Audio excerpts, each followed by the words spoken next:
ఇంటింటికి టీడీపీ కార్యక్రమంలో కూటమి ఎమ్మెల్యే అభ్యర్థి సొంగ రోషన్ కు ప్రజలు బ్రహ్మరథం పట్టారు. ఈ మేరకు గ్రామంలో మహిళలు రోషన్ కుమార్ కు హారతులు పట్టి తమ ఇంటికి ఆహ్వానించారు. గ్రామ యువకులు ఆయన్ను భుజాలపై మోసుకుంటూ వీధుల్లో ప్రచారాలు చేస్తారు. ఏలూరు జిల్లా లింగంపాలెం మండలం చింతలపూడి నియోజకవర్గం కొత్తపల్లి గ్రామంలో కూటమి ఎమ్మెల్యే అభ్యర్థి సొంగ రోషన్ ఇంటింటికి టీడీపీ కార్యక్రమం నిర్వహించారు.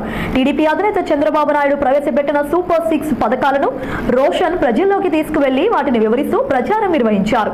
అనంతరం బీసీ కాలనీలో జై హో బీసీ కార్యక్రమం నిర్వహించిన ఆయన జగన్మోహన్ రెడ్డి ప్రజల్లో సానుభూతి చూపించుకోవడం కోసం గతంలో కోడుకత్తిని ఇప్పుడు గులకరాయిని చూపిస్తున్నారని విమర్శించారు. జగన్ ఎంత నీతిమంతుడో తన చెల్లెలి మాటల్లోనే స్పష్టమవుతోందని, తన బాబాయి హత్య కేసులో ఎటువంటి రాజకీయం చేస్తున్నాడో ప్రజలు గమనిస్తున్నారని స్పష్టం చేశారు.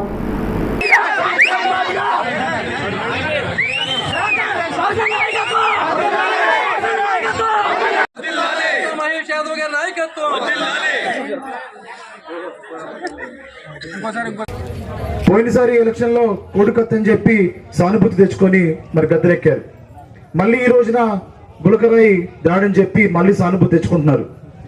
సొంత చెల్లినే మరి సరిగా చూసుకునే వాడు చెల్లె చెప్తా ఉంది అన్నయ్య ఎంత మూర్ఖుడని, లేకపోతే బాబాయ్ హత్య కేసు విషయంలో తాను ఎటువంటి రాజకీయం చేస్తున్నారని. మనకి ఇలాంటి రాజకీయ నాయకుడు ఉంటే మన జీవితాలు ఇలాగే ఉంటాయి. కొత్తపల్లి నేను తిరుగుతున్నప్పుడు చాలా బాధేసింది. రోడ్లు కానివ్వండి, మరి డ్రైనేజ్ వ్యవస్థ కానివ్వండి, లేకపోతే కరెంట్ ఇక్కడ కానివ్వండి, మీ ఇల్లు కానివ్వండి, చూస్తే నాకు చాలా బాధేసింది. మనము ఎలాంటి దుస్థితిలో ఉన్నామంటే ఈ 5 సంవత్సరాలు వైసీపీకి ఓటేసిన పాపానికి మనం 20 సంవత్సరాలు వెనక్కి వెళ్ళిపోయాం.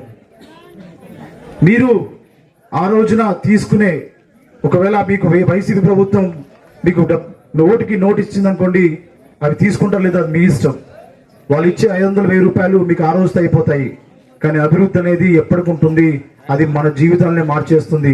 మీకు అభివృద్ధి కావాలా, లేకపోతే వైసీపీ ఇచ్చే ఓటుకి నోటు కావాలా? అభివృద్ధి కావాలంటే మీరు దేనికి ఓటేయాలి?